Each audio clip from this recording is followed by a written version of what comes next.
bit, if you know something specifically about the dairy, about the milk, let's talk raw milk. Do you know any myths regarding pasteurization and bacteria and harmful and stuff?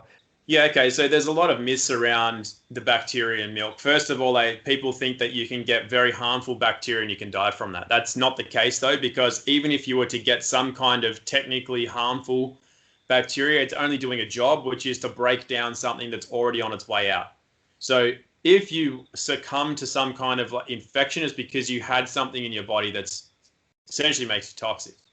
So what happens, though, is that the milk, here's one of the myths, of milk, is that you pasteurize it so that it lasts longer. That's one of the myths. The other myth is that you kill off bacteria that could do you harm. But again, what you're doing is you're actually killing off the mechanism in the food that makes it the healthiest. I'm going to talk about, in a moment, I'll talk about why cooking milk can actually be okay. But for now, we're just talking about some of the myths. And it can't go off. That's the thing. With raw milk, when it is left to go over time, the first thing it'll do is it'll sour. So instead of it having a slightly sweet taste, it'll have a sour taste.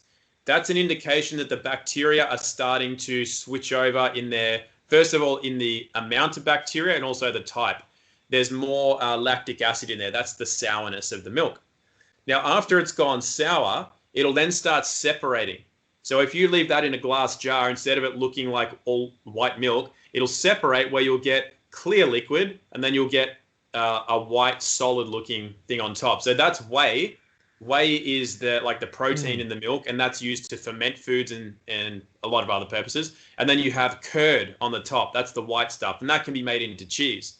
But you could leave that for years and all you'll have is curd and whey. It will never give off. It'll never go off and turn into, oh, I can't stand that smell. Like if you get pasteurized milk in a milk bottle and that goes past its use by date, like it'll say best before November 5th or something because they have to put that on packaging. That will smell like you want to kill yourself. If you smell that, you'll just throw up. It's so foul, the smell of off milk. But raw milk won't ever give off that smell. Now, that's really interesting because nature has a way to tell us when something has harmful levels of bacteria, and that is the smell. So if something smells putrid, like it's really off, that's our bacteria in our body speaking with the bacteria or interacting with the bacteria in the food going, look, that's not a good match. That is going to harm you. But without a putrid odor, without it smelling bad, it smells sour but drinkable, and that smells good. That will only do you good for your body. So the interesting thing is when a food is raw in its natural state, whatever the bacterial levels are before it will produce a putrid odor, they might increase in number, but it's always going to be okay for you. When you cook or pasteurize a food, those bacterial levels can get up to 60 to 90, I think it's 60 to 80 times higher than a raw food before a putrid odor is released. So that means you could have 50 times more of the technically harmful bacteria in a cooked food and you won't smell anything. You won't smell it. You only smell the putrid odor when it gets beyond that point, which means it can be super harmful at super harmful levels. And if you look at the statistics on the CDC website of deaths from pasteurized milk and deaths from raw milk, the pasteurized milk, there's far more sickness and death from pasteurized milk than there is raw milk. And even then, if people died from drinking raw milk, it would have to be a complication of some other kind because you literally can't die from the natural bacteria in a food that is not producing a putrid odor. There would have to be some chemical in it or something wrong with the body in the first place. The body would have to be extremely weak for that to actually have a really negative effect from raw milk. Let's say there is a farmer, with 5 cows, a local farmer, okay, and he's giving his cows, antibiotics and other stuff, supposedly harmful. I don't know. Could be that a healthy raw milk? No. Okay. No, that's the other part of it is that if you get it from an unhealthy animal, I wouldn't drink that raw.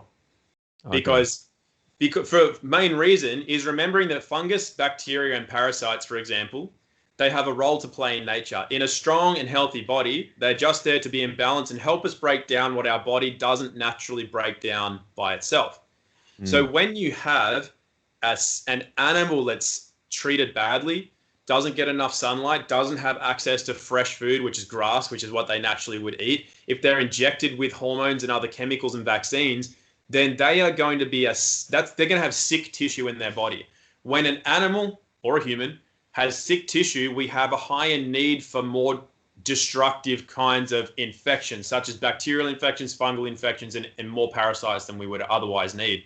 So that means that if we have the milk or the flesh from that animal, you are literally having sickness in that.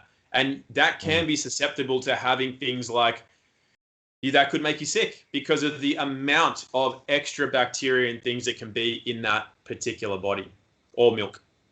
When people boil milk or they heat milk or warm it, that's very common in certain cultures. Ayurvedic culture in India, for example. Like you said, there's places in Greece that do that. There's places in the Himalayas that do that. They do their goat milk. They boil it up and things. It's different from pasteurizing because, yes, you're diminishing the bacteria and the enzymes, but you're not ruining the food to the same degree that pasteurization. Pasteurization is flash heating to super high temperatures. It's very, very unhealthy for that's what cauterizes the proteins, especially in the food, and makes it quite toxic to the body and indigestible. It actually makes it so that you get much more inflammation and inability to digest the proteins in particular in the milk. So when you just heat it and you have warm milk, or even if you boil it, it's not as good as raw milk, but it's also not anywhere near as bad as pasteurized milk from a commercial perspective.